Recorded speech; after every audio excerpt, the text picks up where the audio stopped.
देह और देह संबंधी भोग,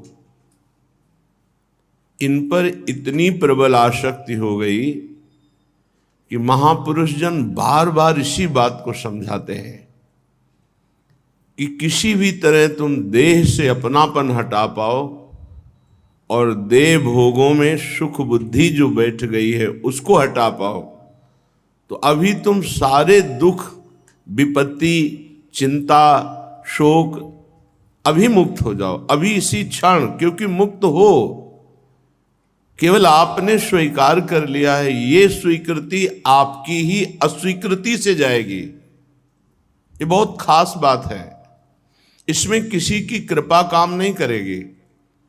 आपकी स्वीकृति से ही आपको ये बंधन प्राप्त हुआ है। बंधन का स्वरूप है देह को मैं मानना और देह संबंधी भोगों में सुख बुद्धि हो जाना। इसे आपके ही अस्वीकार करने से आपके हृदय में जो सहजानंद है वो प्रकाशित हो जाएगा। यही आवरण है, यही विक्षेप है। देहाभिमान आवरण है और देह भोग में सुख बुद्धि यही विक्षेप है। और इसी को बार बार भोगना, बार बार इसी की तृष्णा प्रकट होना, यही मल है। मल विक्षेप आवरण, ये अविद्या यदि नष्ट हो जाए, अज्ञान ये नष्ट हो जाए, तो बहुत शीघ्र परमानंद का अनुभव हो जाए। परमानंद एक अद्भुत मस्ती जो ब्रह्म पद में भी नहीं है, परमेष्ठी पद में भी नहीं है, वो मस्ती प्रकट हो जाए। श्रीपाद प्रबोधानंद जी महाराज कह रहे हैं, न स्त्री प्रसंगी मिलति यत इदम स्थानमाश्रित्य सर्व द्वंद्वातीतोत्र कदादिभिर्परवसै कल्पयन् देह वृत्तिम भावेनात्युज्ज्वलेनात्मनि मधुरतरेण्यश्च राधा पदाब्ज द्वंद्वम वृंदावनांतर्गमय दिन निशा नित्य तन्नाम जापी। दिन निशा नित्य तन्नाम जापी। ए भाई, ये स्त्री प्रसंग का देश नहीं है वृंदावन। कह रहे न स्त्री प्रसंगी मिलति यत इदम स्थान माश्रित्य। जो तुम्हें जो ये सौभाग्य मिला, तुम जो वृंदावन वासी बने, ये स्त्री प्रसंग का देश नहीं है। ये भगवत आराधना करके प्रेम में डूबने वाला देश है। ये भोग देश नहीं है, ये प्रेम देश है। जो बड़े बड़े योगी जन, मुनीन्द्र जन जहाँ की रज की आकांक्षा करते हैं, ये ब्रज 84 कोश में मुकुटमणि रूप विराजमान श्री धाम वृंदावन, कह रहे इदम स्थान माश्रित्य। ये जो तुमने वृंदावन का आश्रय लिया है, ये न स्त्री प्रसंगी मिलति यत। ना ये कोई स्त्री पुरुष यहाँ है और ना स्त्री भोग का ये देश है। बिल्कुल खुली बात कह रहे, ना स्त्री प्रसंगी मिलती। ये सब प्रेम में, लता खग मृग पशु पंछी नर नारी जो भी यहां सब प्रेम स्वरूप, चिदानंद स्वरूप। न स्त्री प्रसंगी, ये स्त्री सहवास का देश नहीं है। इसलिए बाहर से आने वालों से हमारी हाथ जोड़कर प्रार्थना है कि आप 2 दिन 4 दिन 10 दिन महीना भर के लिए जो आवें, तो आप वृंदावन में ब्रह्मचर्य धारण करें, यहाँ स्त्री सहवास न करें। वैसे किसी भी तीर्थ में जाएं, किसी भी धाम में जाएं, तो ये सब दरिद्रता तो मन में भरी रहती है, पर आप धाम में, तीर्थ में इसी दरिद्रता को धोने के लिए गए हैं। अपवित्रता, हीनता, मलिनता, ये हम धोने गए हैं। किसी भी परम पावन तीर्थ में जाते हैं निष्पाप होने के लिए। यदि हम किसी भी धाम में, किसी भी तीर्थ में जाकर के, भले ही अपनी पत्नी से क्यों ना, लेकिन वो सहवास देश नहीं है, वो भोग देश नहीं है। आप काशी जाते हैं, मथुरा आते हैं, ब्रजधाम आते हैं, अयोध्या जाते हैं, उज्जैन जहां भी भगवत धाम है, भगवत तीर्थ है, यदि आप तीर्थ के लिए जा रहे हैं तो इसका मतलब है आप पावन होने जा रहे हैं, निष्पाप होने जा रहे हैं। तो आपको ऐसा पापाचरण नहीं करना, वहां पापाचरण माना जाएगा। भले आप अपनी पत्नी को ही लेकर क्यों नहीं गए, लेकिन वो आपका अपवित्र कार्य माना जाएगा। आप धाम गए हैं, तीर्थ गए, अब वो पापाचरण माना जाएगा, नहीं करना वहां। ना स्त्री प्रसंगी मिलत तस्मात् शास्त्रम प्रमाणम ते कार्य कार्यो व्यवस्थित हो। कार्य और अकार्य की व्यवस्था शास्त्र के अनुसार की गई, मनमानी नहीं की गई। भगवत धामों में, तीर्थों में, पुरियों में जब कभी जाने का सौभाग्य मिले तो रसेंद्री और जनेंद्री को संभाल के जाना। रसेंद्री खान पान बहुत संयम युक्त, पवित्र भोजन, एक रात्रि एक दिन तो उपवास करो ही किसी भी तीर्थ में जाओ, ये नियम है शास्त्री। यदि आप गृहस्थी में हो, धाम आए हो तो 24 घंटे उपवास कर लो, पानी पी के व्यतीत कर लो, मरोगे नहीं। प्राण में बहुत सामर्थ्य है, वो कई दिन तक भूखे प्यासे रहकर भी जीवित रह सकते हैं। लोग 9 दुर्गा रहते हैं, 9 देवी के लिए ऐसे निर्जला 9 दिन रहते हैं। बहुत से ऐसे हमने उपासक देखे, 9 दिन वो केवल लौंग खोट करके ऐसे 9 दिन रहना। तो आप तीर्थ के एक बार 24 घंटे तो उपवास कीजिए किसी धाम या किसी तीर्थ, रसेंद्री को शासन में और जनेंद्री को शासन में। ये धाम भोग वाला नहीं है, ये प्रेम योग वाला है। जहां हम जाते हैं वहां साधना करनी चाहिए, खूब नाम जप, नाम कीर्तन, धाम की सेवा करना, किसी अन्य जीवों की सेवा करना, भगवत धामों में जो भगवत श्री विग्रह हैं उनके दर्शन करना, परिक्रमा करना, उपवास करना, ये सब महापुण्य एकत्रित करने के लिए तीर्थ या धाम जाया जाता है। कभी किसी भी परम पावन नदी का अवगाहन करें, गंगा जी, यमुना जी, तो खखार करके थूकना, मल करके नहाना, सब कपड़े धोना, ये सब ना करें। सीधे गए, नाम जप करते 2, 3, 11, 21 जितनी डुबकी लगा पाए, इसके बाद बाहर वैसे चुपचाप निकल आए। डुबकी लगा के दोबारा हाथ ऐसे नहीं फेरना है, बस केवल डुबकी लगा लिया, बाहर निकले, कपड़े बदले, पॉलीथीन में कपड़े लिए, बाहर वहां जहां कहीं टिके हो बाथरूम में धो ले या अन्यत्र कहीं धो ले, धाराजू में ना अपने वस्त्र धोए, वो पवित्रता, वो निर्वाण। हाँ, जो विरक्त हैं, भगवान आधीन है, उनका एक अलग सिद्धांत होता है, लेकिन आप गए हैं पुण्य कमाने के लिए। तो ना स्त्री प्रसंगी मिलति यद इदम स्थानम आश्रित्य, सीधाम वृंदावन के लिए कह रहे हैं, यहां कहीं ऐसा गलत कार्य मत करना। द्वंदाति तोत्र कंदादिभिर परवसई कल्पयन देह वृत्तिम, यदि तुम यहां ठीक से रह गए तो द्वंद्वातीत हो जाओगे। दुख सुख से, जन्म मृत्यु से, मान अपमान, लाभ हानि, ये विपत्ति संपत्ति, ये सब ऐसी स्थिति धाम प्रदान करेगा कि इसका प्रभाव नहीं पड़ेगा। द्वंद्वातीत है, ये बहुत बड़ी स्थिति है। धाम बहुत कृपालु है, यहां बहुत सावधान होकर 1 दिन रहो, 2 दिन रहो, 4 दिन रहो, लेकिन बहुत पवित्र। कोई अपराध न बनने पावे वाणी से, कोई अपराध न बनने पावे शरीर से, कोई अपराध न सोच पाओ मन से। ऐसे रहो, जहां मन भर भरा करके पापाचरण करने को कहे तो दूर हो जाओ, अपने गांव चले जाओ, अपने क्षेत्र चले जाओ, यहां पापाचरण मत करो।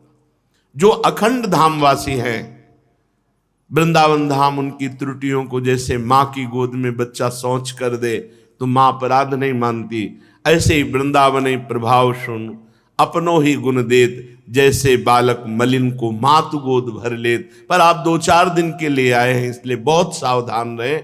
वैसे जो वृंदावन वासी, वृंदावन खुद संभाल लेता है। कंदादिभिर परवशई कल्पयन देह वृत्तिम, परवशई माने प्रारब्ध के अधीन, प्रारब्ध के अधीन शरीर है।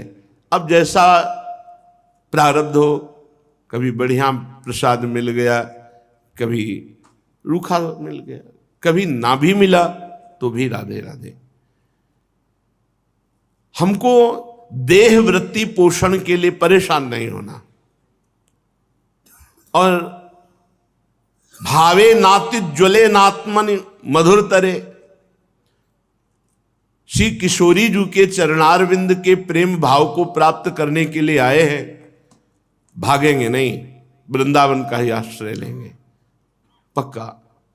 आप केवल वृंदावन के आश्रित हो जाइए, सब संभाल लेगा वृंदावन, बहुत महिमामय है।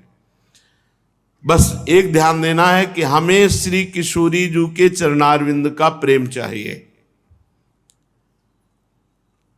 द्वंद्वम वृंदावनांतरगमय दिन निशा नित्य तन्नाम जापी। ऐ वृंदावन वासी, श्री प्रिया प्रीतम के चरणारविंद की उपासना का सहज स्वरूप है दिन निशा नित्य तन्नाम जापी। रात दिन प्रिया प्रीतम के नाम का जप करो। यहां गंदे आचरण मत करो। यहां अगर सही ढंग से रहे तो द्वंद्वातीत हो जाओगे। तुम्हारे शरीर का भरण पोषण प्रिया प्रीतम की कृपा से होता है। अब शरीर का प्रारब्ध है कि अच्छा अच्छा पदार्थ मिल रहा है तो हर्षित नहीं हुए, पा लिया। कभी रूखा सूखा मिला तो शोकित नहीं हुए, पा लिया। कभी भूखे रहना पड़े, जरूर एक दो दिन भूखे रहने का अभ्यास करना चाहिए। सब कुछ होते हुए एक दो दिन के लिए छोड़ देना चाहिए भोजन। ऐसा अभ्यास शरीर के लिए भी ठीक है और साधना के लिए भी ठीक है। एक दो दिन का अभ्यास है तो आपको कभी ना मिले तो आपको क्षोभ नहीं होगा, क्योंकि आप अभ्यासी हैं। और 3 बार बराबर आप पाते तो आंतों को भी फुर्सत मिलनी चाहिए, कभी कभी छुट्टी मिलनी चाहिए। एक दो दिन केवल जल पान करने से आते भी थोड़ा कार्य प्रणाली में वो पुष्ट हो जाती है, नहीं तो सब जमा होता रहता है कूड़ा करकट। अगर भूखा रहना पड़े कई दिन तक तो आपके भजन में विक्षेप नहीं होना चाहिए, ऐसी तैयारी रखनी चाहिए। श्रीधाम वृंदावन में ही 3-3, 4-4 दिन राधे श्याम, बाहर से ताला लगवा दिया कुटिया में, रात्रि में खोलते, लघुशंका और पानी के लिए पात्र रखे हुए, छोटी सी कुटिया, बाहर से ताला लगा हुआ, ना भिक्षा न पानी, एक बाल्टी रखा हुआ है, वो पात्र जिसमें लघुशंका करनी, बस हाथ धोया, बस। शौच के लिए रात्रि में लक्ष्मण से ताला खुलवा लेते। भजन का अभ्यास हर परिस्थिति में, कष्ट की परिस्थिति में, तब वो चाहे जितना भयानक पीड़ा हो भजन नहीं रुकता, चाहे जितना बड़ा शोरगुल हो भजन नहीं रुकता। भजन का अभ्यास किया जाता है। अभी यहाँ भोगों का अभ्यास दृढ़ हो रहा है, खान पान देखना सुनना, कभी अंतर्मुख होकर के देखने का समय ही नहीं, बस बहिर्मुख घूम रहे। बहुत सावधान। अध्यात्म मार्ग का मतलब है शरीर और इंद्रियों की विलासिता का नाश हो जाना, कोई इच्छा ना रह जाना। 24 घंटे एक इच्छा रहित होके देखो, 24 घंटे, चलो छोड़ो 24 घंटे, 24 मिनट इच्छा रहित होके देखो। पकड़ो सत्संग की बात, आज हम 24 मिनट कोई इच्छा नहीं करेंगे। पकड़ो अपने हृदय को, देखो कितनी इच्छाएं जागृत हो रही। शांत बैठ जाओ, बस एक नाम चलाओ। 24 मिनट ना तो सांसारिक ना पारमार्थिक, कोई इच्छा नहीं, इच्छा रहित 24 मिनट होना सीखो। 24 घंटे तो बहुत बड़ी बात हो गई। और महापुरुषों का जीवन ही इच्छा रहित होता है। इच्छा रहित होना भगवान का प्रकाशित हो जाना। जाहि न चाही कबहु कछु, तुम सन सहज सने, बसहु निरंतर तासुर, शोराउर निज गे। जहां कोई इच्छा नहीं होती वो भगवान का घर बन जाता है हृदय, निज गे। भगवान वहां अपने घर की तरह रहते हैं, जिसके हृदय में कोई इच्छा नहीं। 24 मिनट बिना इच्छा के रह के दिखाओ। साधक, गृहस्थ या विरक्त, हमारी बात को पकड़ो। 24 मिनट इच्छा नहीं करनी, कोई भी, ना अच्छी न बुरी न परमार्थ न स्वार्थ, बस राधा राधा राधा राधा। देखो करके देखो, इसको समय को बढ़ाओ इच्छा रहित होने का। इच्छा रहित होना ही सिद्धावस्था है, इच्छा रहित होना ही मुक्त अवस्था है, इच्छा रहित होना ही ब्रह्मबोध है। ब्रह्मभूता प्रसन्नात्मा न सोचति न कांक्षति, न कोई सोच है न कोई चाह है। भावे नात्युज्वले नात्मन मधुर तरे नश्य राधा पदाब्ज। श्री किशोरी जी के चरणारविंद के भावरस प्राप्ति के लिए रात दिन नाम जप करे, दिन निशा नित्य तन्नाम जापी, रात दिन नाम जप। ये नाम जप भगवत चिंतन इसीलिए नहीं हो पा रहा, शरीर सुख और शरीर में मैं बुद्धि। गोस्वामी जी कह रहे कि हे हरि, ये कितना बड़ा भ्रम बैठ गया है। हे हरि कस न हरहु भ्रम भारी, यद्यपि मृषा सत्य भासै, जब लगी नहीं कृपा तुम्हारी, जब लगी नहीं कृपा तुम्हारी, हे हरि कस न हरहु भ्रम भारी। हे हरि, मेरे इस शरीर में मैंपन हो जाना और भोगों में सुख बुद्धि हो जाना, ये दो ही बात खास है। शरीर संसार को सत्य मानना, भोगों में सुख मानना, यद्यपि मृषा पर सत्य भाषय, जब लगी नहीं कृपा तुम्हारी। जब तक आपकी कृपा दृष्टि नहीं होती तब तक ये जीव शरीर और संसार को सत्य मानता है और उनके भोगों में सुख मानता है।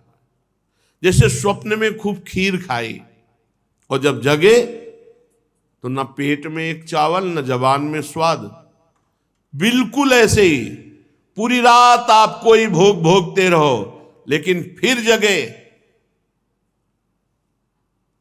फिर वही तृष्णा, फिर वही चाहत, ना वो अनुभव और ना वो तृप्ति, फिर वही भोग भोगो। ये है क्या? यही माया का इंद्रजाल है।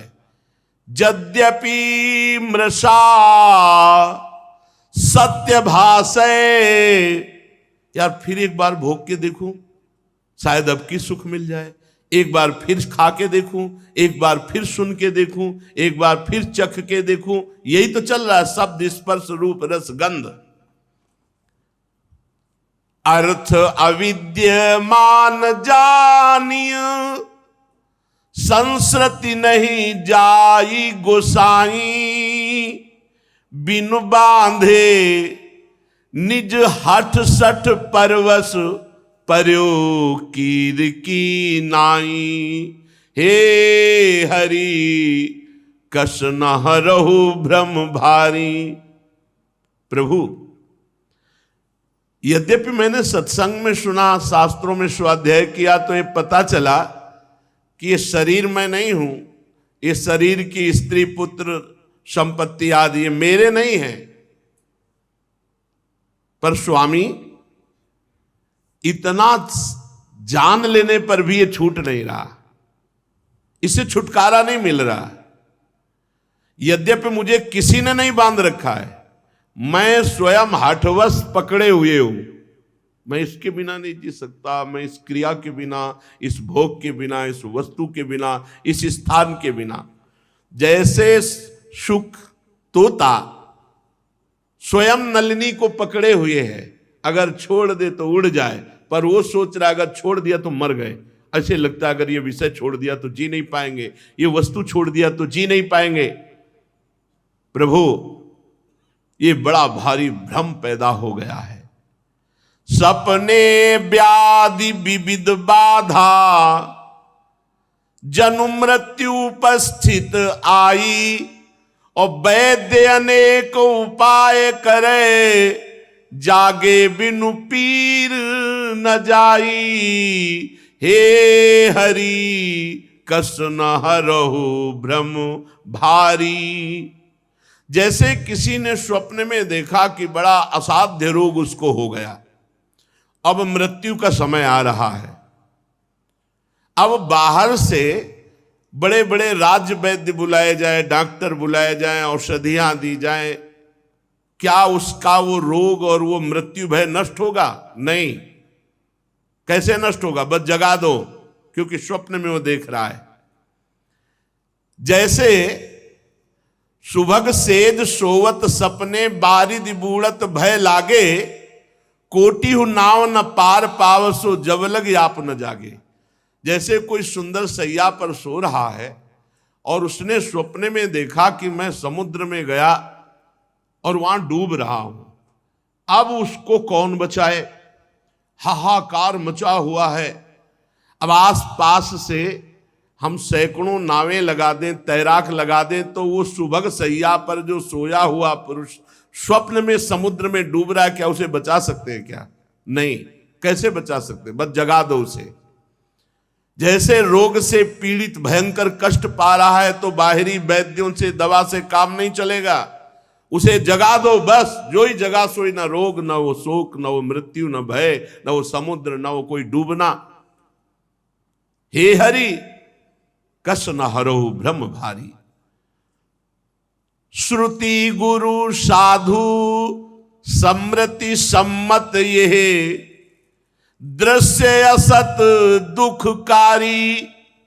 तेहि बिनु तजे भजे बिनु रघुपति, विपति सकै को टारी। हरि कस न हरहु भ्रम भारी। बोले वेद, गुरुदेव की वाणी, संत महात्माओं के वचन, स्मृतियां, ये सब एक स्वर में कह रहे हैं कि ये शरीर असत है, नाशवान है। ये तुम नहीं हो, तुम अविनाशी हो, शरीर असत है।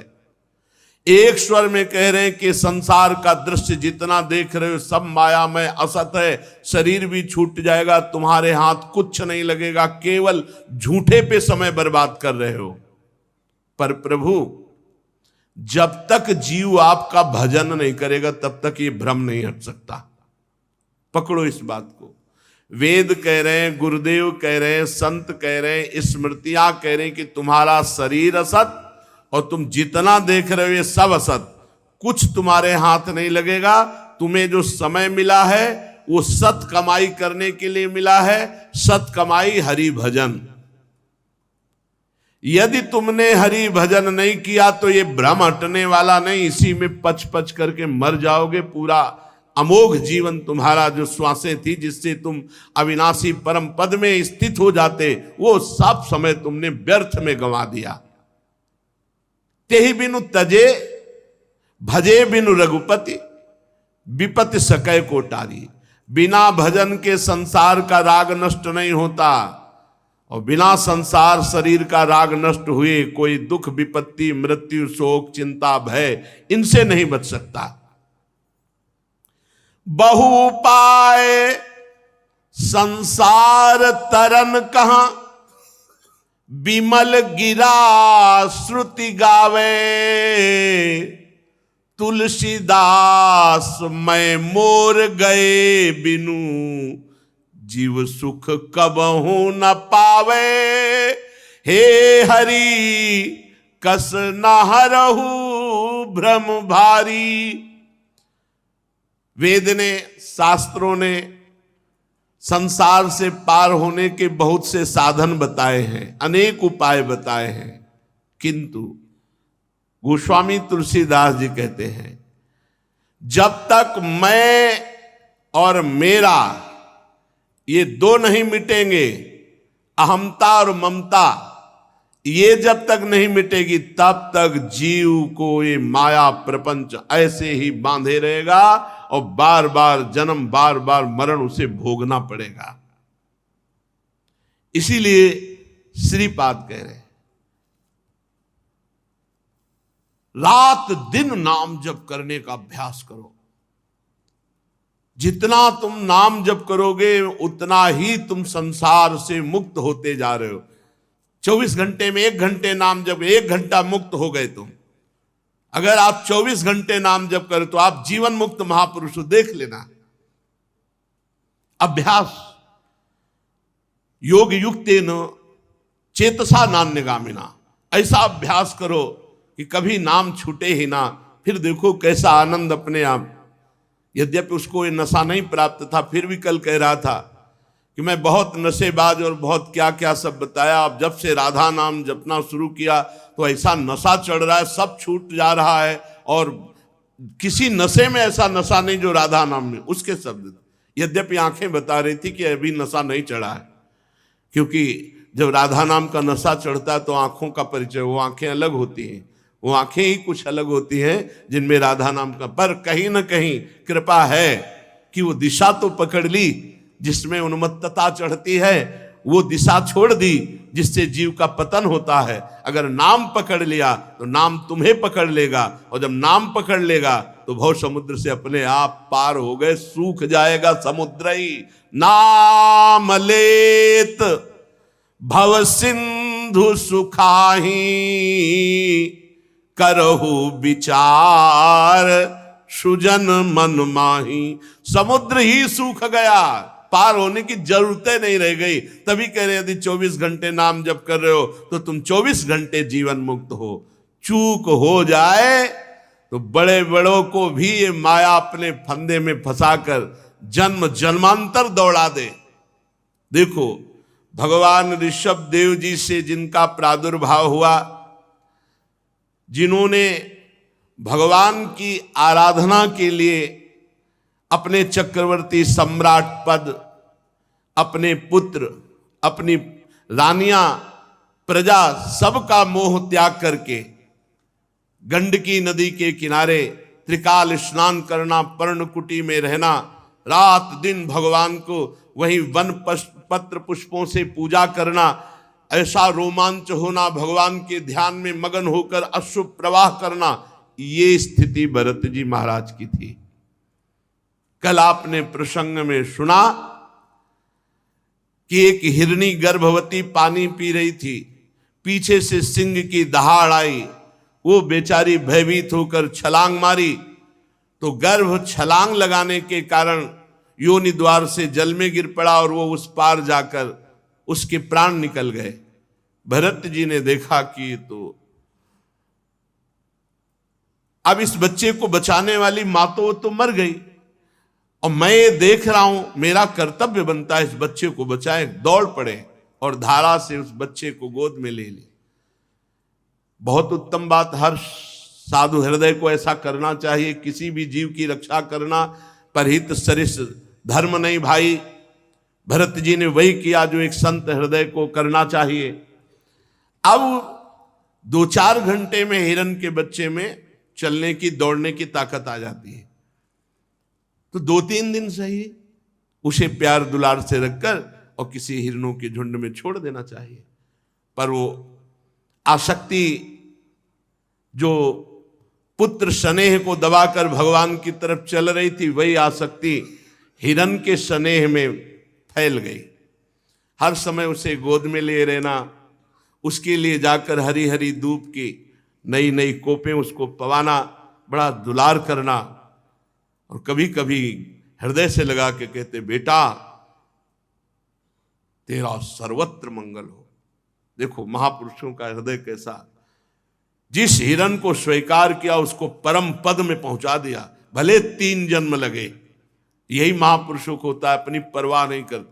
बेटा तेरा सर्वत्र मंगल हो। अब सोचते अगर इसको छोड़ दिया, कहीं कुत्ते, भेड़िए या बाघ आदि खा गए तो ये मेरी शरण में है, मुझे दोष लगे, बुद्धि मोह ग्रसित हो रही है। धीरे धीरे भगवान की आराधना का नियम छूटा।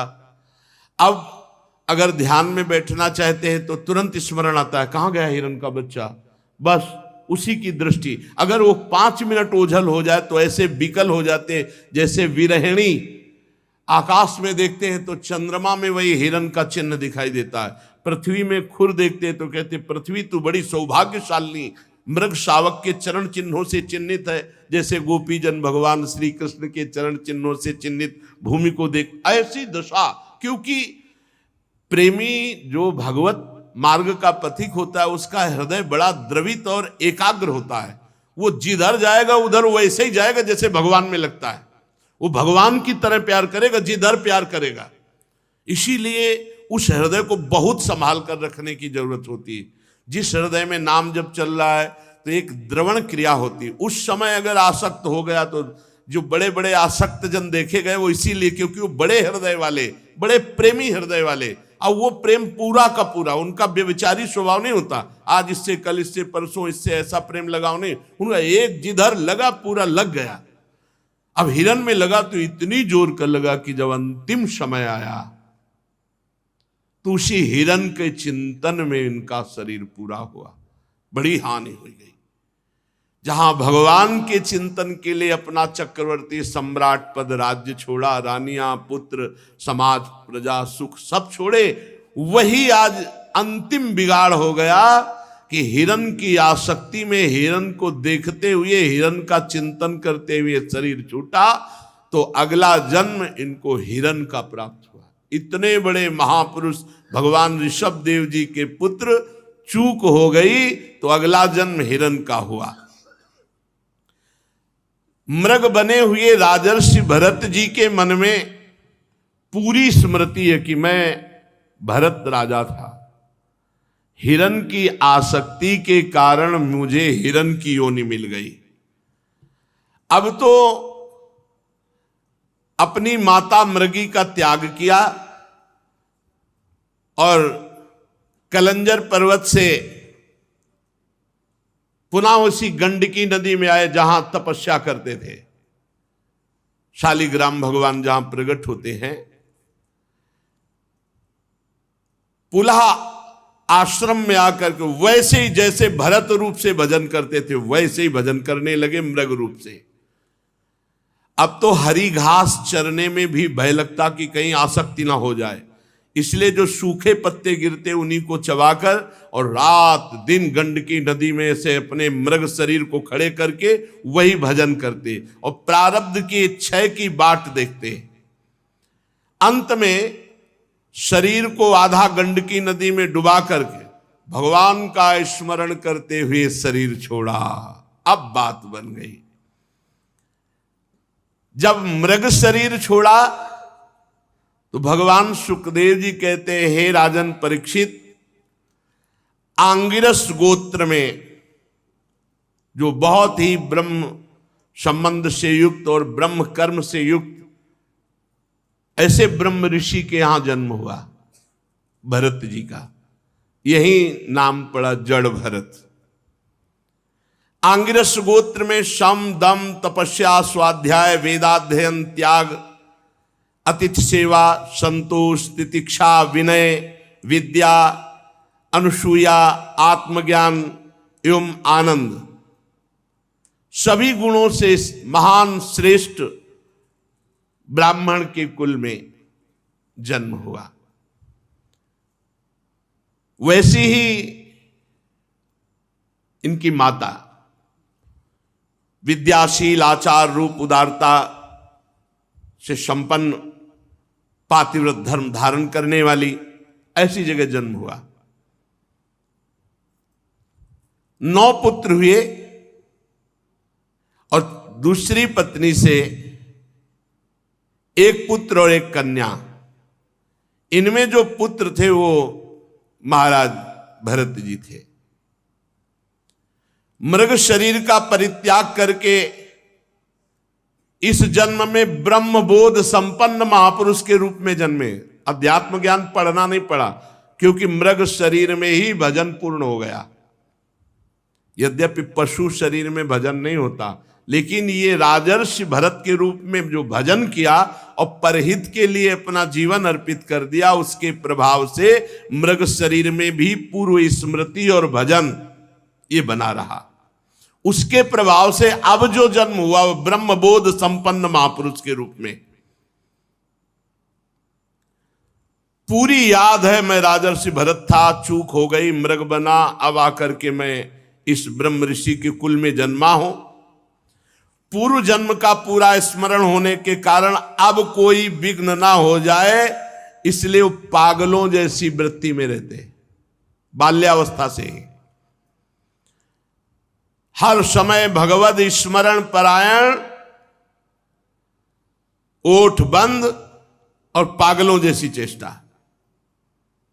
श्री भगवान के चरणों का स्मरण मूर्ख, पागल, अंधा, बहरा ऐसा अपने को दिखाने लगे बचपन से ही। क्यों? कोई प्यार न कर बैठे, कहीं किसी से अपनापन न हो जाए। तस्यापि वा आत्मजस्य विप्राह पुत्र स्नेहानुबद्ध मना, आसमा वर्तनात् संस्कारान यथोपदेशम विदधान, उपनीतस्य चा पुनः शौचाच मनादीन कर्म नियमानन। पिता को बड़ा प्रेम था इनके ऊपर, क्योंकि ये ब्रह्मबोध संपन्न महापुरुष थे। पर सबको पता चल गया था कि ये बालक पागल है। शास्त्रानुसार समावर्तन पर्यंत जो पूर्व के अर्थात विवाह के पूर्व के जितने संस्कार ब्राह्मणत्व के हैं, वो सब उपनयन संस्कार आदि से युक्त किया। पर देखें, ये तो बेटा पागल है। पिता का कर्तव्य है पुत्र को शिक्षा देना, इसलिए बड़े प्यार से समझाते। शौच के बाद ऐसे पवित्र हुआ जाता है, ऐसे आचमन किया जाता है, ऐसे ऐसे रहना चाहिए। भरत जी बिल्कुल उपदेश के विरुद्ध आचरण करते, जैसा उपदेश उसके विरुद्ध आचरण करते। क्यों? पिता की आसक्ति हम पे ना हो जाए, हमारी आसक्ति पिता पे ना हो जाए।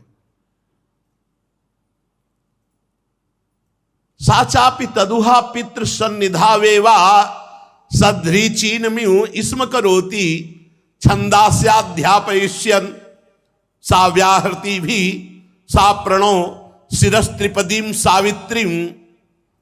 बहुत उपाय किया कि गायत्री मंत्र याद करवा दे। 4 महीने पूरा प्रयास किया, वर्षा काल में एक भी छंद याद नहीं करवा पाए। फिर बसंत, ग्रीष्म, चैत्र, वैशाख, ज्येष्ठ, आषाढ़ प्रणव सहित गायत्री मंत्र याद कराने का पूरा प्रयास किया, लेकिन पागल जैसी चेष्टा। पूर्ण विद्वान, बड़ा हृदय में दुख हुआ कि ये मेरा बेटा पागल है, और ये पता ले कि ये बेटा ऐसा है कि कुल के कुल परम पावन कर देगा। पर बहुत प्यार था भरत जी के प्रति उनके पिता का, इसलिए बार बार वो पुत्र को अच्छी तरह शास्त्रों की शिक्षा देते। शौच, वेदाध्ययन, व्रत, नियम, गुरु सेवा, अग्नि सेवा, ब्रह्मचर्य पालन, इन सब की कुछ नहीं। ठीक विपरीत चेष्टा, पागलों जैसी, मूर्खों जैसी। वो हार गए और कुछ समय बाद उनका शरीर पूरा हो गया पिता का। अब तो स्वतंत्र हो गए, क्योंकि और कोई प्यार ही नहीं करता था, पिता ही प्यार करते थे। इन महापुरुष को पागल, मूर्ख समझकर कोई प्यार नहीं करता, केवल पिता प्यार करते थे। वो भी पधार गए। पूर्व परंपरा के अनुसार उनकी मां उनके साथ सती हुई।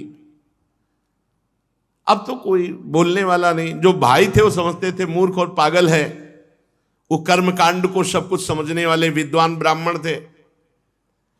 अब ब्रह्म ज्ञान रूपी परा विद्या का सिद्ध महापुरुष भरत जी को कौन जाले, इसलिए वो भरत जी के प्रभाव को ना जानने के कारण ये मूर्ख है ऐसा समझकर उपेक्षा करते। पिता के परलोक सिधारने पर बड़ी अव्यवस्था भरत जी के साथ,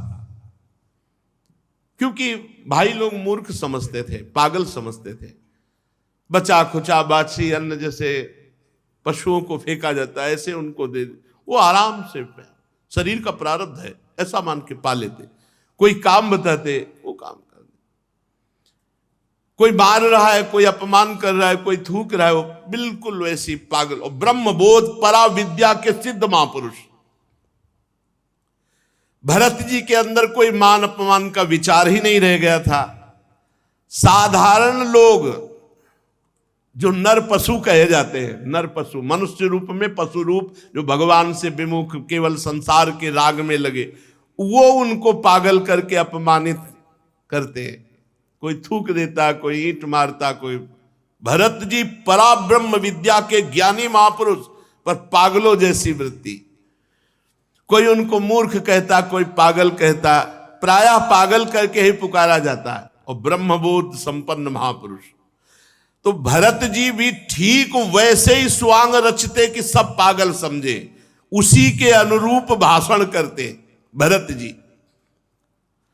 साचा प्राकृतिर द्विपद पशुभिर ऋणमत जड बधिरेत्यभिभाष्यमाणो यदा तदनुरूपाणि प्रभासते कर्माणि च सा कार्यमाणा परेच्छया करोति। जैसे लोग उनको मूर्ख और पागल समझते, तो वैसे ही चेष्टा करते कि हाँ वास्तविक ये पागल और मूर्ख है। कोई कोई तो इनको अपने काम में लगा लेता। अब जवान हुए, चल चारा काट रहे, गोबर फेंकवा रहे, जैसा वो कहते वैसी काम। कोई अपने काम के लिए खेत में ले जाता, कोई मजदूरी कराता, अब बाद में जला भुना बासी अन्न फेंक देते सामने। क्या स्थिति महापुरुष की। उसी को ऐसे, हे शरीर तेरा प्रारब्ध। अब वो बाल ब्रह्मचारी अखंड शरीर वैसे ही पुष्ट बलवान, जीव के स्वाद की कोई वस्तु ही नहीं, जली सड़ी बासी ऐसे ही दे देते हो। खूब दिन भर मेहनत कराते भरत जी से। ये किसी कारण से उत्पन्न होने वाला शास्त्रीय ज्ञान नहीं, स्वतः सिद्ध भगवत स्वरूप ज्ञानानंद में निमग्न महापुरुष, आत्मबोध प्राप्त महापुरुष। क्योंकि भजन के बल से आत्मबोध प्राप्त हुआ, इसलिए बस एक मोटा यज्ञोपवीत शरीर में पिता ने जो पहला दिया था जब से, वो यज्ञोपवीत और नीचे का वस्त्र, बस ऐसे ही रोड में पड़े हैं, रास्ते में पड़े हैं, कोई दे दिया खाए, कोई काम में लगा दिया, पागलों जैसे। बहुत हष्ट पुष्ट स्वस्थ शरीर। सर्दी गर्मी बरसात सब खुले पे सहना, अपमान आदि, चूंकि देहाभिमानी नष्ट हो चुका है इसलिए कोई क्लेश नहीं।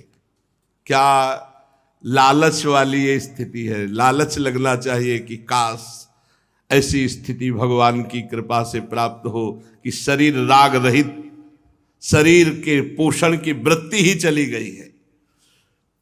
शीतोष्ण वात वर्षेषु वृष इवाना वृतांगः पीनः संहननांगम स्थंडिल संविशेष नानुन मर्दना मज्जन रजसा महामणि जीवान अभिव्यक्त ब्रह्म वर्चसा।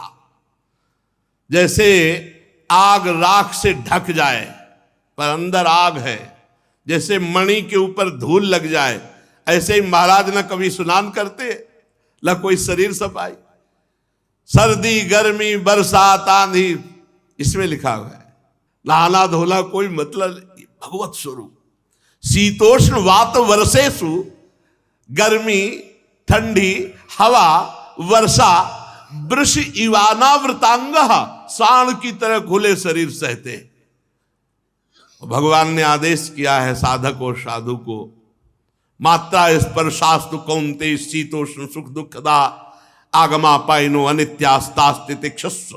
भारत, हे अर्जुन, ये आने जाने वाले गर्मी सर्दी मान अपमान सुख दुख हर्ष शोक, इन सब को सह जाओ। अगर सह गए तो परम पद के अधिकारी हो जाओगे। भरत जी ऐसे बड़ा ही हष्ट पुष्ट शरीर, पृथ्वी पर पड़े रहते, कभी स्नान नहीं करना, कभी हाथ पैर नहीं मुंह नहीं धोना, कभी नहीं। स्थिति इनको प्राप्त हो गई। 3 बार स्नान साधन में करते थे पीछे, गंडकी नदी में 3 बार या 3 बार सो भले चाहे जाए स्नान का, तो हष्ट पुष्ट गठीला शरीर पृथ्वी पे पड़े रहना, न हाथ पैर धोना, न मुंह धोना, न नहाना, शरीर पर अंगुलों मैल जम गया था। क्या सुंदर स्थिति है, क्या सुंदर स्थिति है। ब्रह्मतेज ऐसे जैसे धूल से ढका हुआ महामणि, एक मैला कुचैला कपड़ा है कमर में बस, और एक मैला यज्ञोपवीत। सब लोग यही जानते थे कि ये मूर्ख पागल है, मूर्ख पागल है।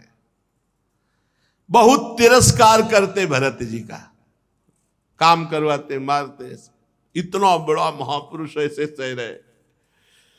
ये जनता बहुत काम कराती और तिरस्कार करती, गांव के लोग बहुत तिरस्कार करते। बहुत महिमाशाली स्थिति है। नहीं तो यदा तू परत आहारम कर्म वेतनत इह माना स्वभ्रातृभिरपि केदार कर्माणि निरूपित तदपि करोति किंतु न समम विषमम न्यूनमधिक मिति। जब उनके भाइयों ने देखा कि लोग मजदूरी कराकर इसे भोजन दे देते हैं, तब बुलाया चल, और खेत में अपने काम में लगाया। यहां खुदाई करो, पूरे को बराबर करना है।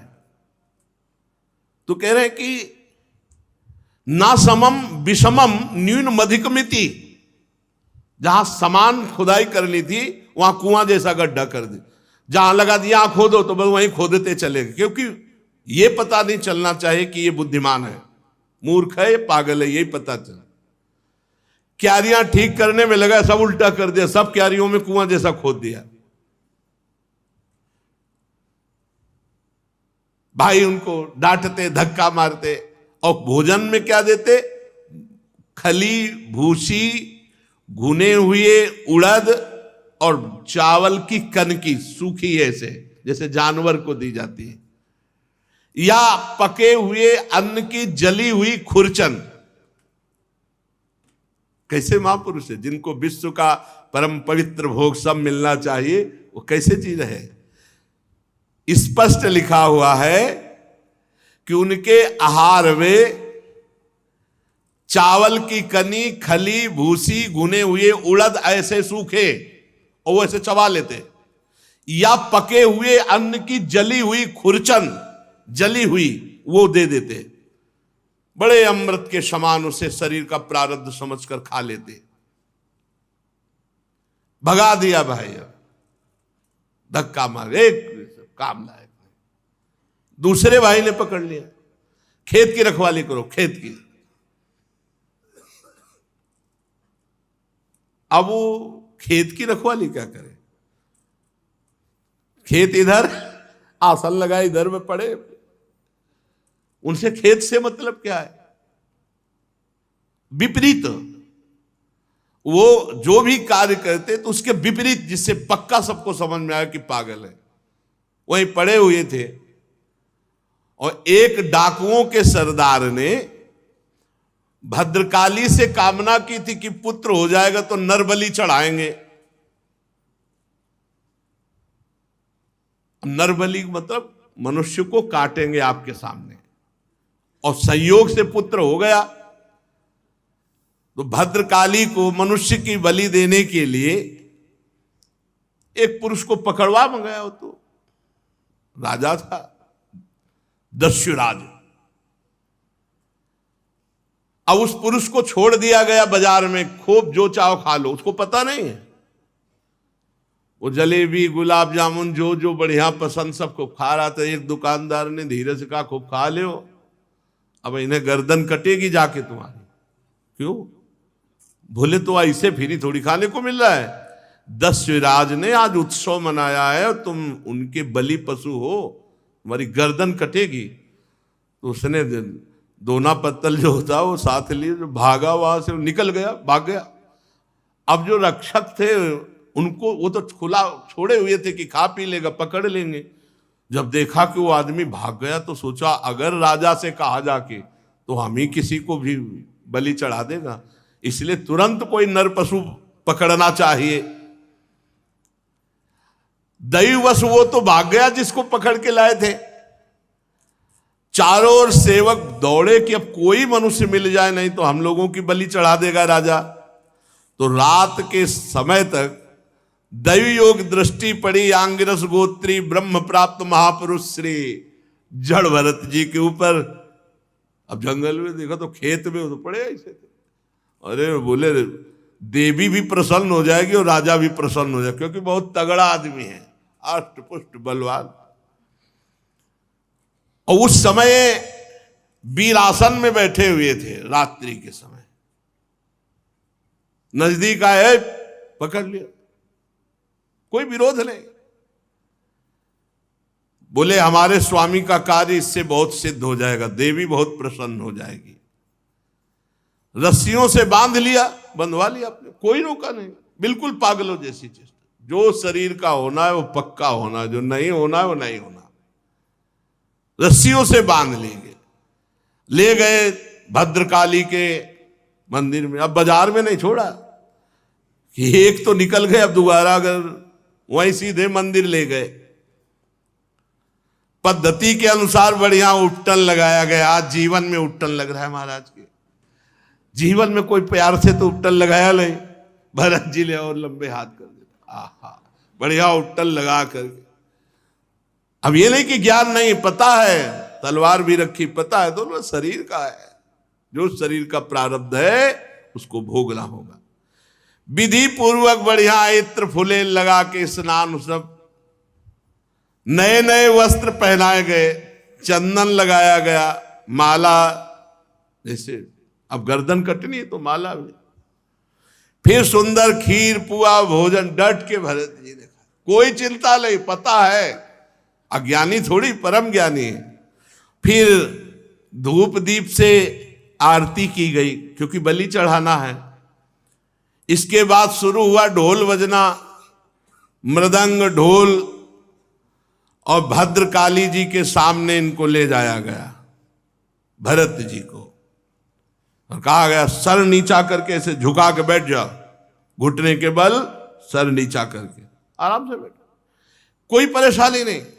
और आदमी तो चिल्लाए लगते, अरे चिल्लाए क्योंकि सामने भारी तलवार वजन वाली पूजन की हुई रखी हुई थी।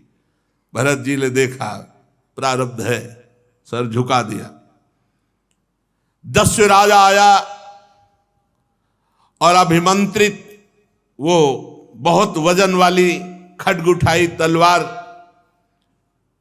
अब ये तो ब्रह्मस्वरूप महापुरुष, वो रज और तम से मिश्रित स्वभाव वाला दस्युराज उन्मत्त होकर के जो ही ऐसे तलवार उठाई,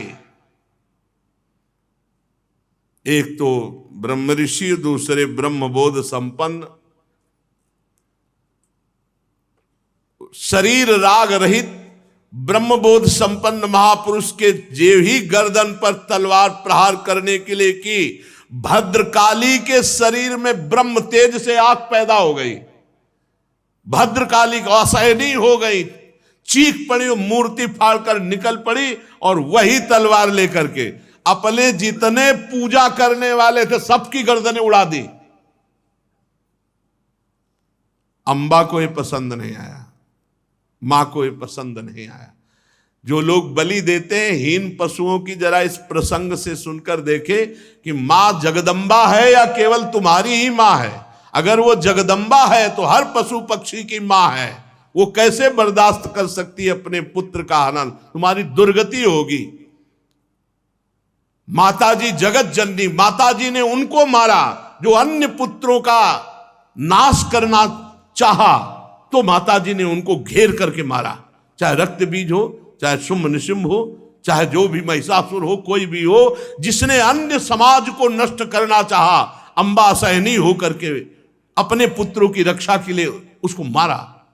ऐसा नहीं है, निर्बल जीवों की हत्या करोगे तो मां प्रसन्न हो जाएगी। अपनी जबान की चाटुकारिता स्वाद के लिए तुम पशुओं को मारते हो और सोचते हो कि जगदम्बा प्रसन्न हो जाएगी, नरक जाओगे। किसी भी जीव की हत्या ऐसे नहीं लिखी। कोई देवी देवता नहीं चाहता कि आप किसी जीव की हत्या करें, वो प्रसन्न हो जाए। अरे उनको चाहिए तो पूरे विश्व को चाट जाए। वो अम्बा है। देवी के शरीर में आग पैदा हो गई और फाड़ कर मूर्ति निकल पड़ी और वही खड्ग छीनकर अपने समस्त पूजकों को काट डाला माता जी ने। बड़ा भयानक हाहाकार मचा दिया। भद्रकाली है, विकराल अट्टहास। ये देखो ब्रह्मबोध संपन्न हुआ, रस्सी से बांध लाए तो बंध के आ गए, नहा दिया तो नहा लिया, खवा दिया, गर्दन झुकाओ, गर्दन झुका दी, अम्बा प्रकट हुई, सबको काट डाला। अब कोई बांधने वाला ले तो चल दिया। ये है ब्रह्मबोध संपन्न महापुरुष की स्थिति। और माता जी अट्टहास करके गरज रही। केवल भरत जी वहां जिंदा है और सबको मार डाला, सबको काट दिया माता जी ने। सत्य है एवमेव खलु महदविचाराति क्रमः कार्ष्णेनात्मने फलति। सत्य है कि जो महापुरुष का अपराध करेगा सर्वनाश हो जाएगा, कोई भी हो। महापुरुष के अपराध से डरना चाहिए। दैवी शक्ति भी रक्षा नहीं, अपने उपासकों की ही गर्दनें काट दी माता जी ने। जो देहाभिमान रूपी सुदृढ़ ग्रंथि जिनकी नष्ट हो चुकी है, समस्त प्राणियों की जो आत्मा है वैरहीन है, साक्षात ऐसे ब्रह्मबोध संपन्न महापुरुष का अपमान भद्रकाली भी नहीं सह पाई। भद्रकाली के शरीर में आग पैदा हो गई और मूर्ति फोड़कर प्रकट होकर अपने उपासकों को काट डाला। भगवत भक्त परमहंसों के लिए देखो, सिर कटने का अवसर आने पर भी कोई भय नहीं और बच गए तो कोई हर्ष नहीं, उठे और चल दिए।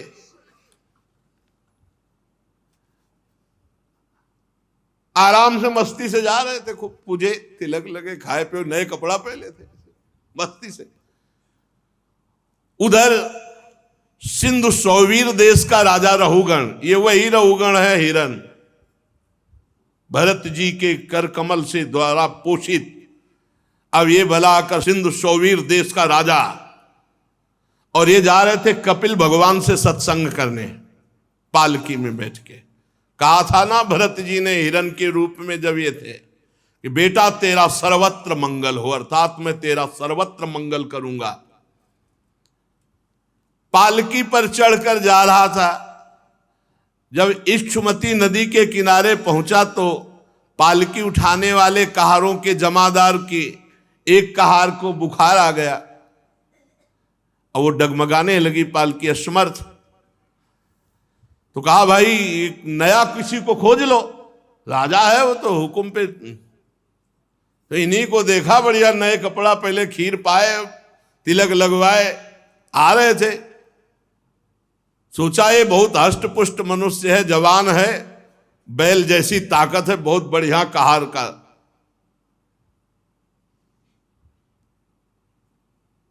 गोखर बद्धुरम बोढ़ मलमिति पूर्वविष्टि ग्रहित ही।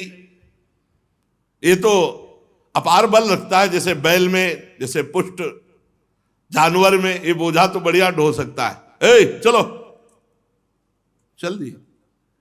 आज तक अभी उपदेश नहीं दिया, पकड़े हुए कहारों के साथ इनको लगा दिया। अब वो कहार जो राजा की पालकी में होते हैं वो शिक्षित होते हैं। महाराज तो अब मस्त, बहुत बढ़िया कहार मिल गया। महात्मा भरत जी इस कार्य के योग्य तो बिल्कुल नहीं थे। चुपचाप चार कहारों के बीच में एक में इनको एक तरफ लगा दिया। अब ये केवल पृथ्वी में देखते थे कि कोई जीव पैर के नीचे दब न जाए, क्योंकि महात्मा ऐसे ही चलते हैं दृष्टि नीचे करके।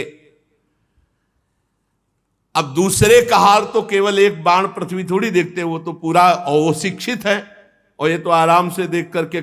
और ये इतने तगड़े बलवान कि अगर कदम रोक दिए तो तीनों के कदम रुक गए, क्योंकि बलवान है पकड़े हुए। अगर वो संभाल के लंबी टांग मारे तो तीनों मुंह भरा हो रहे।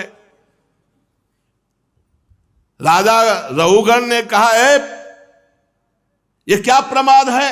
पालकी डोल रही, पालकी हिल रही है, ये ऊंची ऊंची हो रही है। कारों ने डर कर कहा महाराज की जय जय हो, आप चाहें तो हमें दंड दे सकते हैं, पर हम निर्दोष हैं। ये जो नया कहार आया है सारा दोष इसी का है। महाराज हमारा प्रमाद नहीं, हम तो नियम के अनुसार पालकी चला रहे हैं। ये नया कहार जो आया है ये बहुत बलवान है, ये जैसा हिला डुला देता वैसे पालकी हिल डुल जाती है। ये जल्दी जल्दी ठीक से हमारी तरह नहीं चल रहा है महाराज। राजा रघुगण ने सोचा संसर्ग दोष उत्पन्न हो जाएगा तो फिर सब में दोष आ जाएगा, इसलिए इसको दंड देना चाहिए, इसका प्रतिकार करना चाहिए। ये अपनी तो चाल बिगाड़ ही रहा है, हमारे और कहारों की चाल बिगाड़ रहा है। रघुगण क्रोधित होकर, यद्यपि उसने महापुरुषों का सेवन किया था, लिखा है महापुरुषों का सेवन किया था, मतलब कपिल भगवान से सत्संग करने जा रहा तो कोई छोटा मोटा थोड़ी सत्संगी, तो कौन है? भरत जी के द्वारा सत्संग प्राप्त किया हुआ, दुलार प्राप्त किया हुआ। थोड़ा क्रोधित होकर के व्यंग भरे वचन कहा कि ये नए कहा, अरे भैया हमें लगता है तुम बहुत दुबले पतले हो, क्योंकि बहुत हष्ट पुष्ट थे। व्यंग वचन, हमें लगता है तुम बहुत थक गए हो। अच्छा तुम्हारे साथियों ने सहारा भी नहीं दिया। अच्छा ऐसा लगता है तुम पूरा बल लगाकर अकेले पालकी ढो रहे हो। तुम्हारा शरीर तो बहुत पतला है, मोटा ताजा तो है नहीं। हमें लगता है तुम जवान भी नहीं हो, बुढ़ापा ने घेर रखा है। बार बार ताना मारता जड़ भरत जी के ऊपर। चुप वैसे पालकी उठाए, कुछ नहीं, ना मानो सुनाई ही नहीं दिया।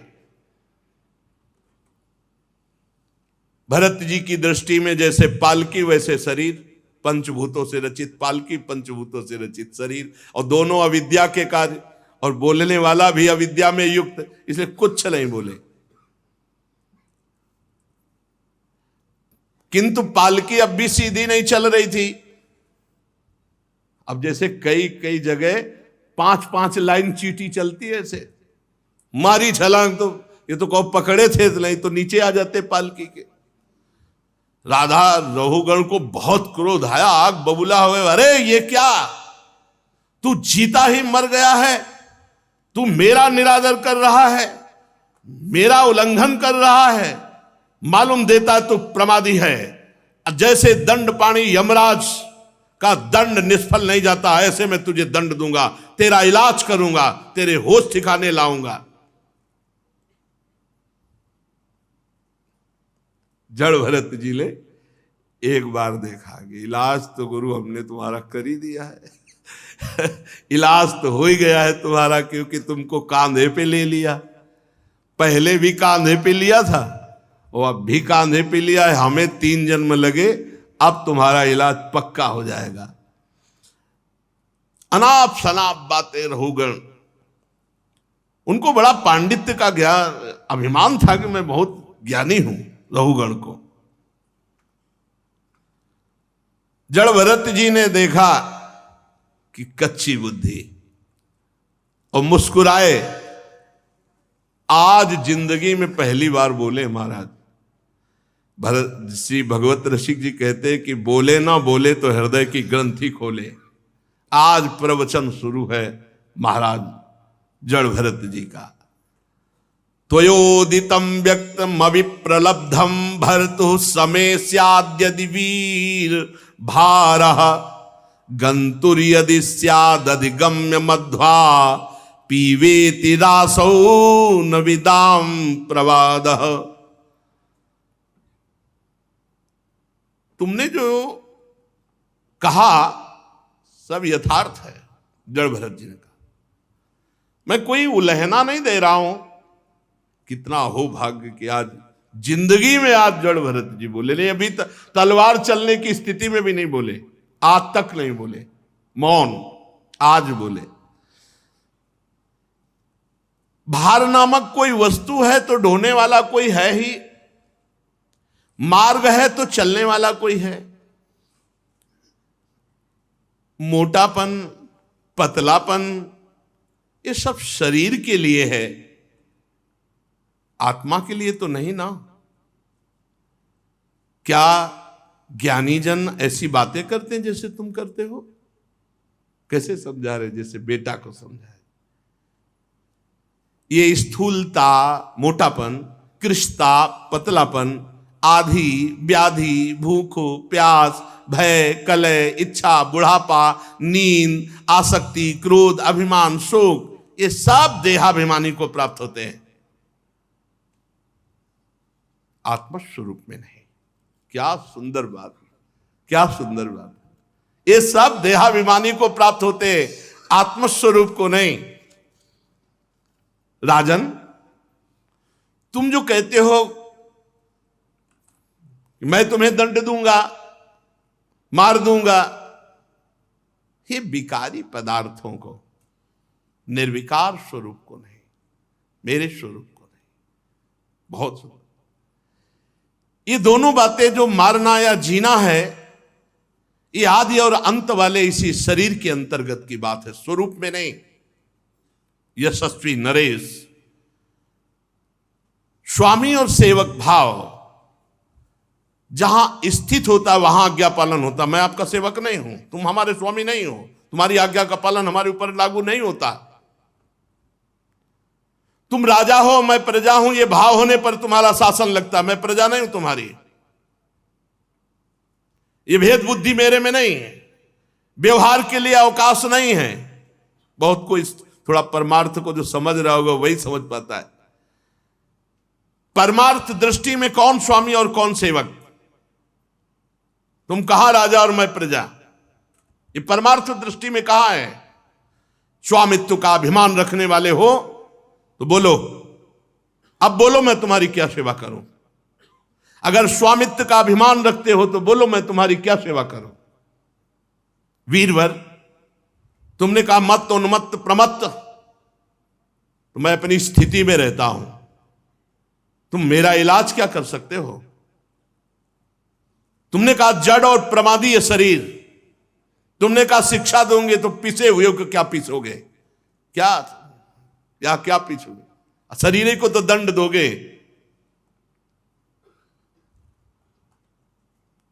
और फिर नीचे करके पालकी लेके चल दिए।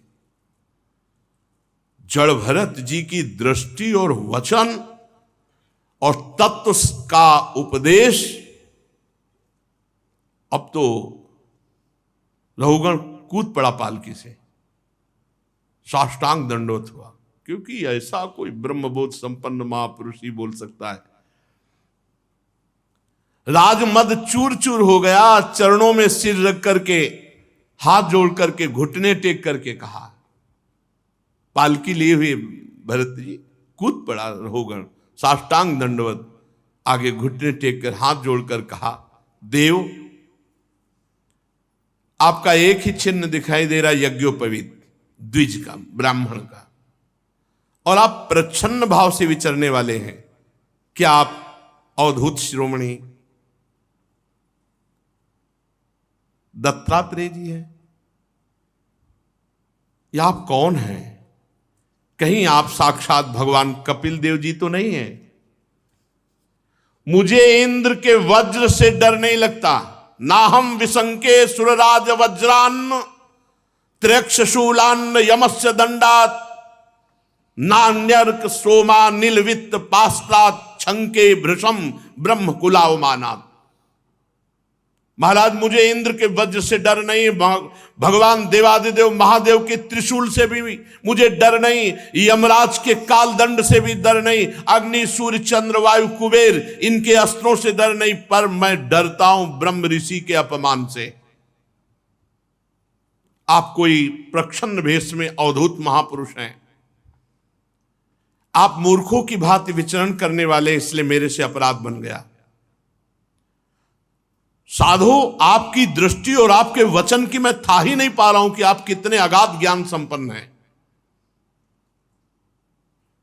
मैं आत्मज्ञानी मुनियों के परम गुरु साक्षात भगवान श्री हरि की ज्ञान शक्ति के अवतार योगेश्वर भगवान कपिल देव जी के यहां सत्संग करने जा रहा था, सत्संग सुनने। क्या आप इस भेष में मुझे ज्ञान देने के लिए भगवान कपिल देव जी आए हैं। कौन हैं आप? अपना रूप छिपाकर विचरण कर रहे हैं। भला मुझ जैसे विवेकहीन पुरुष की कहां सामर्थ्य है कि आप योगेश्वरों की गति को हम जान सकें? प्रभु, आपके कुछ वचनों से मुझे संशय हो रहा है। मैं प्रश्न करता हूं। दृष्टाश्रमः कर्मत आत्मनो वैर भर्तुर गंतुर भवतश्चानुमन्ये यथा सतो दान यनाद्य भावात समूल इष्टो व्यवहार मार्गे। आपने जो ये कहा कि शरीर को दंड दो या सम्मान दो या अपमान करो, कोई फर्क नहीं पड़ता, तो नहीं महाराज, फर्क पड़ता है। मैं युद्ध आदि में जब श्रमित होता हूं तो मेरा शरीर श्रमित होता है, तो मुझे अनुभव होता है कि मैं श्रमित हो गया।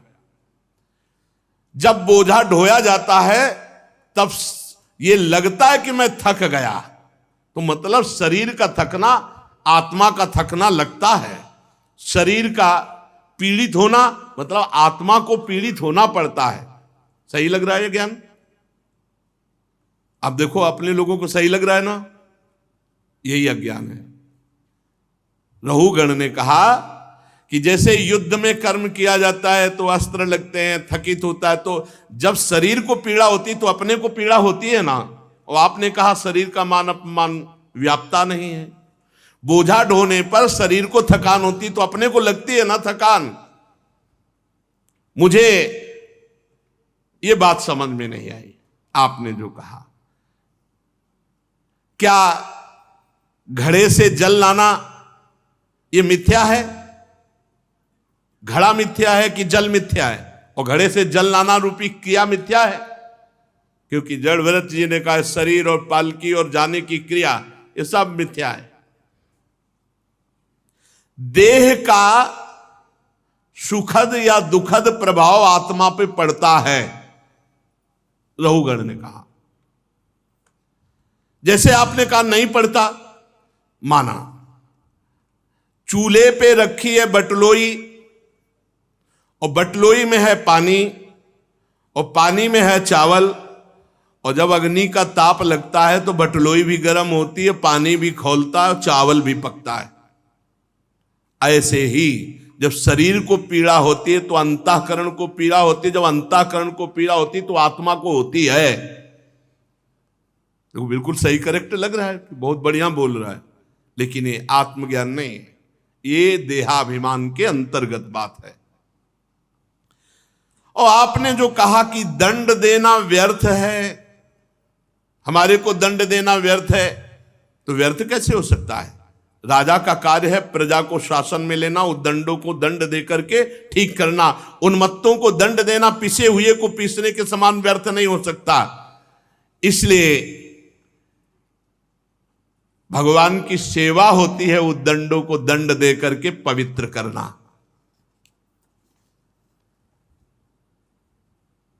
राजत्व के अभिमान से उन्मत्त होकर मैंने यदि आपकी अवज्ञा की हो तो मैं आपसे अपराध मुक्त होने के लिए विनय करता हूं, क्षमा कीजिए। ऐसी कृपा दृष्टि कीजिए कि कभी भी जीवन में मेरे से किसी साधु का गुप्त रूप से भी वो हो, प्रच्छन्न रूप से भी हो, कभी साधु अपराध न बने। मैं साधु अपराध से बहुत डरता हूं। विश्वबंधु भगवान श्री हरि के जो अनन्य भक्त हैं, देहाभिमान शून्य, अगर मैं डरता हूं तो केवल उन्हीं के अपमान से डरता हूं कि कहीं उनका अपमान ना हो जाए। महापुरुषों का, यदि ब्रह्म प्राप्त महापुरुषों का अपराध बन जाए तो मुझ जैसे पुरुष की क्या, कोई ईश्वर कोटि का भी हो तो भी वो नष्ट हो जाएगा यदि महापुरुषों का अपराध कर दे तो। जड़ भरत जी बोले अकोविदः कोविदवाद वादान वदस्यथो नाति विदाम वरिष्ठः ना सूरयो ही व्यवहार मेनम तत्वावमर्शेन सह मनंती। राजन, तुम अज्ञानी हो। बातें पंडितों की करते हो, ऊपर ऊपर की हो, तुम्हें बिल्कुल ब्रह्मबोध नहीं, बिल्कुल आत्मज्ञान नहीं। ये बात हे, ऊपर ऊपर की तर्क वितर्क बात करने वाला कोई ब्रह्मबोध संपन्न थोड़ी होता है।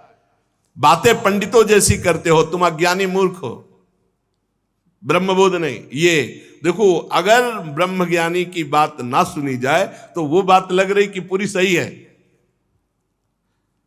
तुम्हारी गणना ज्ञानियों में नहीं हो सकती। तत्व ज्ञानी पुरुष तुम्हारे अविचार सिद्ध स्वामी सेवकादि व्यवहार को कभी सत्य स्वीकार नहीं करते। तुम लौकिक व्यवहार को तुम परम सत्य आत्मस्वरूप से जोड़ते हो। वेदवाक्य अधिकतर गृहस्थो जनित यज्ञ विधि विस्तार में व्यस्त हैं, और आत्मस्वरूप का जो बोध है वेदातीत है। इसलिए भगवान ने भी कहा, त्रैगुण्य विषया वेदा निस्त्रैगुण्य भवार्जुन, अर्थात वेदातीत स्थिति को प्राप्त हो। राग द्वेषों की बात करते हो और तत्व ज्ञान की अभिव्यक्ति करना चाहते हो।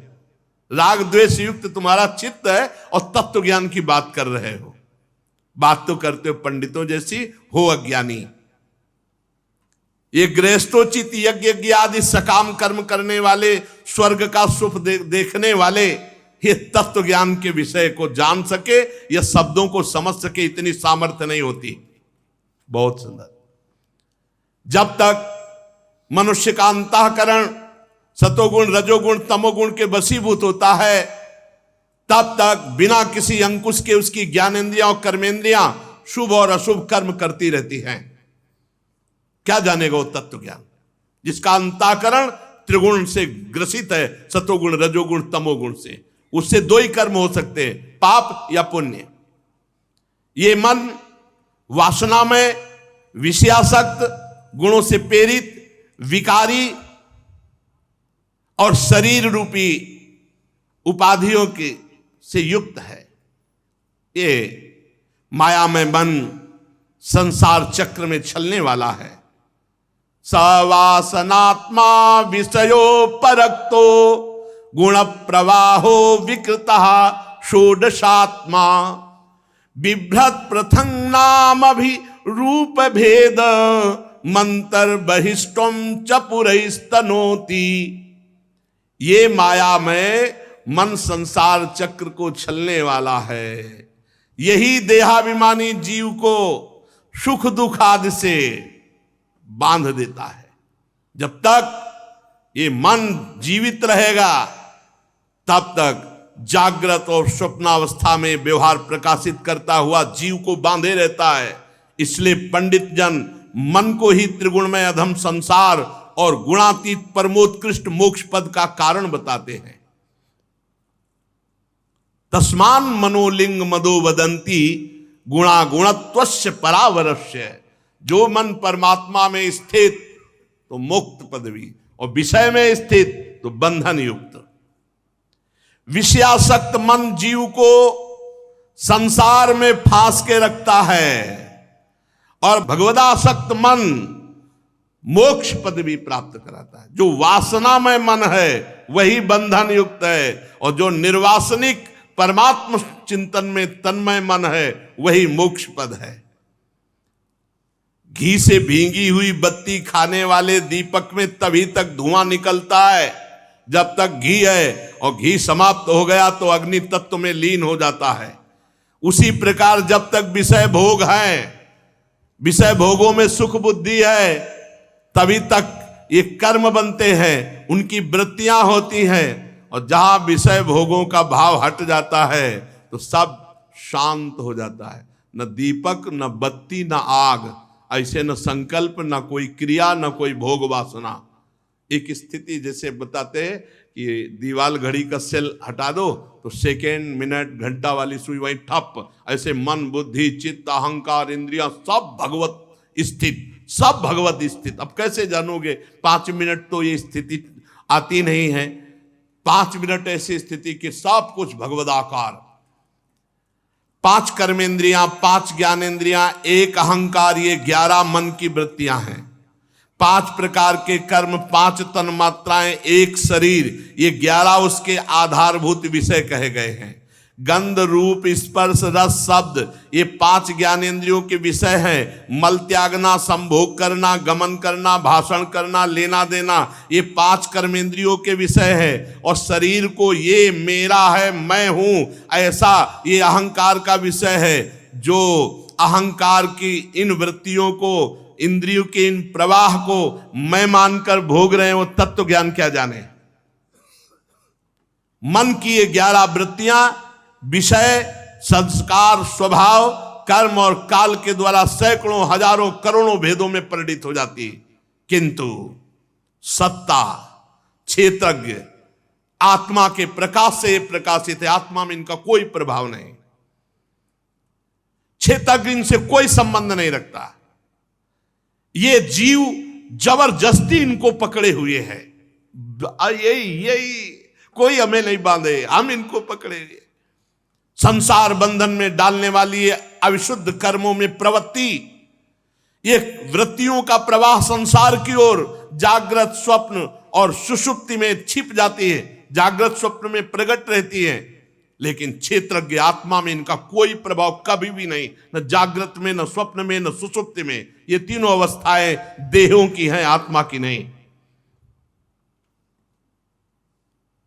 जिस प्रकार वायु संपूर्ण स्थावर जंगम प्राणियों में प्राण रूप से प्रविष्ट होकर उन्हें प्रेरित करती है, उसी प्रकार आत्मस्वरूप भगवान वासुदेव साक्षी स्वरूप रहकर संपूर्ण प्रपंच को देखते रहते हैं। आपका स्वरूप साक्षी स्वरूप है, भोक्ता करता स्वरूप नहीं। जब तक शुद्ध ज्ञानोदय नहीं होता राजन, तब तक माया का कोई तिरस्कार नहीं कर सकता। ये जो सबकी आसक्ति छोड़ चुका है, जो काम, क्रोध, लोभ, मोह, मद, मत्सर 6 शत्रुओं को जीत चुका है, वही आत्म तत्व को जान सकता है, अन्यथा नहीं। जब तक आत्मा के उपाधि रूप मन को संसार दुख का क्षेत्र नहीं समझा जाता, तब तक ये मन भटकता रहता है। मन भटकता रहता है तो शोक, मोह, रोग, राग, लोभ, वैर, ये सब बढ़ते रहते हैं। राजन, तुम्हारा मन ही तुम्हारा बलवान शत्रु है और तुम्हारी उपेक्षा करने से इसकी शक्ति बढ़ गई है। यद्यपि ये सर्वथा मिथ्या है, तथापि ये तुम्हारे आत्मस्वरूप के ज्ञान को आच्छादित कर रखा है। सावधान, श्री गुरुदेव के चरणों की उपासना करके ज्ञान रूपी अस्त्र से इस मन रूपी शत्रु को मार डालो। श्री जड़भरत जी महाराज कहते हैं, नमो नमः कारण विग्रहाय स्वरूप तुच्छीकृत विग्रहाय, नमो अवधूत द्विजबंधुलिंग निगूढ़ नित्यानुभवाय तुभ्यम। नमो नमः, नमो नमः, बार बार चरणों में गिर रहा रहोगे। प्रभु मैं आपको बार बार नमस्कार करता हूं, बार बार नमस्कार करता हूं। मैं समझ ही नहीं पा रहा आपके ज्ञान को। विशुद्ध आत्मबोध आपने जगत का उद्धार करने के लिए देह धारण किया। योगेश्वर परमानंद स्वरूप, आप तो बहुत उच्च कोटि की अवस्था को प्राप्त महापुरुष है।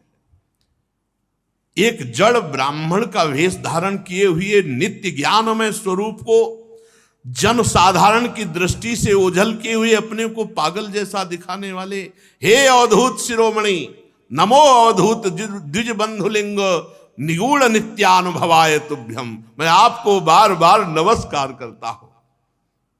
प्रभु, जैसे प्यासे को पानी अमृत जैसा मिल जाए, ऐसे आपकी वाणी मुझे शीतलता प्रदान, जैसे ज्वर पीड़ित को ठीक औषधि मिल जाए। प्रभु, मैं देहाभिमान रूप विषैले सर्प से डस लिया गया था, आज आपके अमृत में वचन औषधि का काम कर रहे हैं। हे देव, मैं आपसे संशयों की निवृत्ति तो कराऊंगा ही, पहले ये जो आपने अध्यात्म योग का उपदेश किया, मैं इसे सरल ढंग से समझना चाहता हूं। मुझे आत्मज्ञान समझाने की चेष्टा, मुझे कैसे आत्मज्ञान हो, इस समझाने की चेष्टा